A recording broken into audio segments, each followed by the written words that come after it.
ವಿದ್ಯಾರ್ಥಿಗಳೇ, ನೀವು ಇದನ್ನ ಭಾಗಲಬ್ಧವನ್ನ ಹೆಂಗ ಕಂಡು ಹಿಡಿಬೇಕು ಅನ್ನೋದು ನಿಮಗನ ಈಜಿ ಟ್ರಿಕ್ಸ್ ಹೇಳ್ತಾನು. ಈಗ ನೀವು ಲಕ್ಷ ಕೊಟ್ಟು ನೋಡ್ರಿ ಮಾಡೋದಾಯ್ತಲ್ಲ.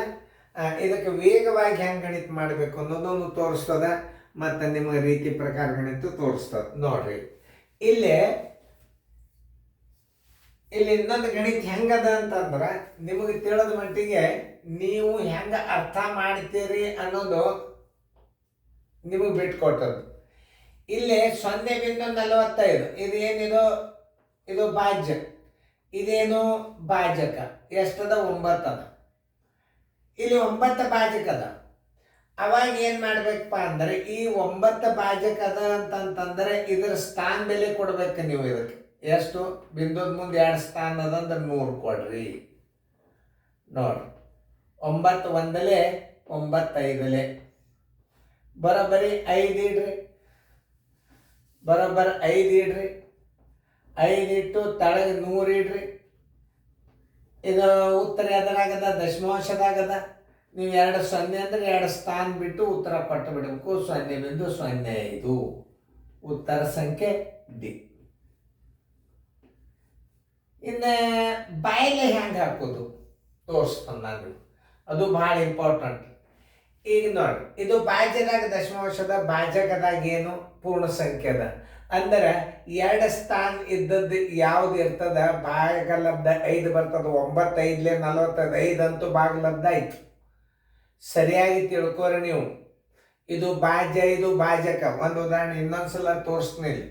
ಇದು 0.45 ಅದ. ಇಲ್ಲಿ ಭಾಗಲಿ 9 ಅಂತ ಮಾಡ್ಕೊಂಡ್ರಿ ಅಂದ್ರೆ ಇದು ಭಾಜ್ಯ, ಇದು ಭಾಜಕ.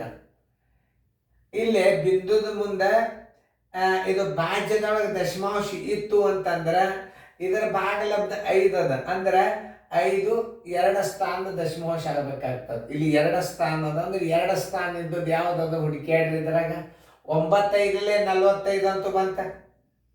5 ಅಂತೂ ಉತ್ತರ ಆಯ್ತು. ಇಲ್ಲೂ ಅದ, ಇಲ್ಲೂ ಅದ. ಇಲ್ಲಿ 45 ಇಟ್ಟಾನ, ರಾಂಗ್ ಇಟ್ಟಾನ. ಅವಾಗ ಏನ್ ಮಾಡ್ಬೇಕು ನೀವು? 9 5 45. ಮತ್ತೆ ಇನ್ನೊಂದು ರೀತಿಯ ಒಳಗೆ ಬರ್ತದೆ ಇದು. ಇದಕ್ಕೆ 2 ಸ್ಥಾನವ ಅಂತಂದ್ರೆ ಇದಕ್ಕೆ 2 ಸ್ಥಾನ ನೀವು 2 0 ಕೊಟ್ಕೊಂಡು ಬಿಡ್ರಿ. ನೋಡ್ರಿ, ಇದೊಂದು ರೀತಿ ಭಾಗಾಕಾರ. ಇಲ್ಲಿ ನೋಡ್ರಿ, 9 5 ಆಯ್ತು. ಭಾಗಿಲೆ 9 5 45 ಆಯ್ತು. ಇದು ನೋಡ್ರಿ 9 100 ನೋಡ್ರಿ, 5ಕ್ಕೆ 100 ಭಾಗಿಸಿರಿ ಏನು ಬರ್ತದೆ? 5 ಭಾಗಿಲೆ 100 ಬರೋಬರಿ 0.05. ಭಾಳ ನಮೂನಿ ಗಣಿತಗಳು ನೀವು ಮಾಡ್ಬೋದು. ನೋಡ್ರಿ, 45 ಭಾಗಿಲೆ 9 ಅದ. ಈಗ 2 ಸ್ಥಾನ ಮಾಡ್ಕೊಡ್ರಿ. 9 100 9 5 ಭಾಗಿಲೆ 100 ಬಂತು. ಈಗ ತಳಗೆ ಇಟ್ಟು ಬಿಡ್ರಿ. ಹಿಂಗೂ ದಶಮಾಂಶ. ಎಷ್ಟು ನಮೂನಿ ಗಣಿತ ಮಾಡ್ಲಿಕ್ಕೆ ಬರ್ತದ ಅಂದ್ರೆ ಅದು ಒಂದು ಊರಿಗೆ 4-5 ದಾರಿ ಹಂಗಿರ್ತಾವಲ್ಲ, ಹಂಗೆ ಒಂದು ಊರಿಗೆ 108 ದಾರಿ ಅಂತ. ಹಂಗೆ ಗಣಿತ ನಿಮಗೆ ರೀತಿಗಳು ಭಾಳ ನಮೂನಿ ಅವ. ನೀವು ತಿಳ್ಕೊಬೋದು. ಇದೊಂದು ರೀತಿ ತಿಳ್ಕೊಬೋದು. ಇದು ಸ್ಥಾನ ಮೇಲೆ ಈಕ್ವಲ್ ಮಾಡ್ಕೊಂಡು ಭಾಗಾಕಾರ. ಇದು ಇಲ್ಲಿ 2 ಸ್ಥಾನ ಅದಂದ್ರೆ ಇಲ್ಲಿ 2 0 ಕೊಡ್ಬೇಕು ನೀವು. ಆಮೇಲೆ ಏನಾಯ್ತು? 9 100 9 5 ಇದನ್ನೇ ನೀವು 100 ತಳಗಿಟ್ಟು 0.05 ಇದು ರೀತಿಯನ್ನು ಮಾಡ್ಬೋದು. ಇರ್ಲಿ, ನಿಮಗೆ ಕೆಲವೊಂದಿಷ್ಟು ಹೊಸ ಹೊಸ ಗಣಿತಗಳನ್ನು ಹಾಕಿರ್ತದ. ಇಲ್ಲಿ ನೋಡ್ರಿ, ಇದನ್ನು ಭಿನ್ನ ರಾಶಿ ಮೇಲೆ ಮಾಡಿದೀವ. ಇದರ ಸ್ಥಾನ ಬೆಲೆ ತಳ ಕೊಟ್ಟಿವಿ. 9 1 9 5 ತಳಗ 100 0.05. ಹಿಂಗೂ ಒಂದೇ, ಇದು ಒಂದೇ. ಇದನ್ನು ನಾವು ದಶಮಾಂಶನೇ ಇಲ್ಲೇ ನಾವು ಸ್ಥಾನದಲ್ಲಿ ಈಕ್ವಲ್ ಮಾಡ್ಕೊಂಡು ಭಾಗಾಕಾರ ಮಾಡಿದೀವಿ. ಅರ್ಥ ಆಯ್ತಲ್ಲ ನಿಮಗ? ಇದನ್ನೇ ನೋಡ್ರಿ, ಭಿನ್ನ ರಾಶಿ ಒಳಗೆ ಹೆಂಗ್ ಮಾಡ್ತದ ಅಂದ್ರೆ ಈಗ ನೀವು ಇದನ್ನ ದಶಮಾಂಶ ತೆಗೆದು ಭಾಗಾಕಾರ ಮಾಡ್ಬೇಕೇಳಿ. ಇನ್ನೊಂದು ರೀತಿ ತೋರಿಸ್ತದೆ ನಿಮಗೆ. ಇದು ಹೆಂಗಿರಿ ಅಂತ ನೀವು ತಿಳ್ಕೊಬಾರ್ದು. ಈಗ ನೀವು ಏನು ಮಾಡಿದಿರಿ? ಈಗ 0.45 ಅದ.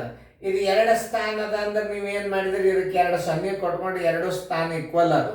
ಆಮೇಲೆ 45 ಇಲ್ಲಿ ಮ್ಯಾಲೆ ಇಡ್ರಿ, ತಳ 900 ಇಡ್ರಿ. ನೋಡ್ರಿ, ತೋರಿಸ್ತಾನೆ ನಿಮಗೆ. ಈಗ ನೋಡಿ, 9 100 9 5 ಬರೋಬ್ಬರಿ 5 100 ಉತ್ತರ ಎದರಾಗ ಇಡಬೇಕಾಗ್ಯದ? ನೀವು ದಶಮಾಂಶದಾಗ ಇಡಬೇಕಾಗ್ಯದ ಅಂದ್ರೆ 0.05. ನೀವು ಈ ರೀತಿನೂ ದಶಮಾಂಶ ಭಾಗಾಕಾರ ಮಾಡಬಹುದು. ಎಷ್ಟು ನಮೂನಿ ಗಣಿತಗಳನ್ನ ನಾವು ಮಾಡಬಹುದು ಅನ್ನೋದು ತೋರಿಸ್ತಂದ. ಯಾವುದಾದ್ರೂ ಒಂದು ರೀತಿ ನೀವು ನೆನ್ಪಿಟ್ಟುಕೊಂಡ್ರೆ ಸಾಕು. ಇದನ್ನೇನು ಮಾಡಿದ್ವಿ ನಾವು ಇಲ್ಲಿ 2 ಸ್ಥಾನವ ಅಂತ 2 ಸ್ಥಾನ 0 ಇಟ್ಕೊಂಡು ಈಕ್ವಲ್ ಮಾಡಿದ್ವಿ. ಮೇಲೆ 45 ಇಟ್ಟು ತಳ 900 ಇಟ್ಟಿವಿ. 900 95 500 ಬರೋಬ್ಬರಿ 0.0. ಇದು ಸ್ಥಾನ ಬೆಲೆ ಈಕ್ವಲ್ ಮಾಡ್ಕೊಂಡು ಮಾಡಿದಂಗೆ ಇದನ್ನ ಸ್ಥಾನ ಬೆಲೆ ಕೊಟ್ಟು ಇದನ್ನ ನಾವು ಮಾಡ್ಕೊಂಡಾಗ ಚೆನ್ನಾಗಿ ನೋಡ್ರಿ. ಗಣಿತಗಳು ಭಾಳ ತಿಳ್ಕೊಂಡ್ರಿ ಅಂದ್ರೆ ಭಾಳ ನಮೂನಿ ಗಣಿತಗಳನ್ನ ತಿಳಿಸಿ ಹೇಳ್ಬೋದು ನಾವು. ಓಕೆ.